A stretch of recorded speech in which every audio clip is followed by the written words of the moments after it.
प्रथम थर गोटे अनुभव कले साधारण लोकों सहित मुख्यमंत्री एमती मिसी पार गतकाली राज्य कार्यालय जो भाव निजे व्यक्तिगत भाव में हाथ मिलाऊे लोक भी से ग्रीवांस भी कहते शपथ पाठ होना तथापि से शुणुले ये गोटे पिपुल सीएम बोली आम आशा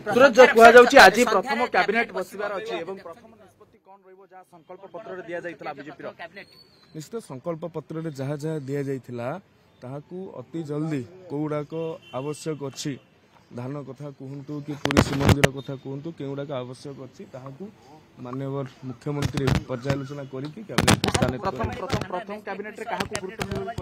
आपण जानि परिबा कि संपर हमें तो जानि अच्छा मंत्रिमंडल पे फोन फोन गलानी किंतु रेस रे कोई न थाए भारतीय जनता पार्टी रे केही रेस रे न था आपण जानिथिले मोहन भाई हेबे बोली मुख्यमंत्री सूर्यवंशी को मंत्रिमंडल रे मिलवा नहीं आशा रही प्रथम थर पर मंत्री होचंती बाय इलेक्शन जीतिले कोन कहबे कोन प्रतिक्रिया किंतु आशा रे मु विश्वास करेनी कर्मण्य बाधिकारस्ते महाफलेषु कदाचन।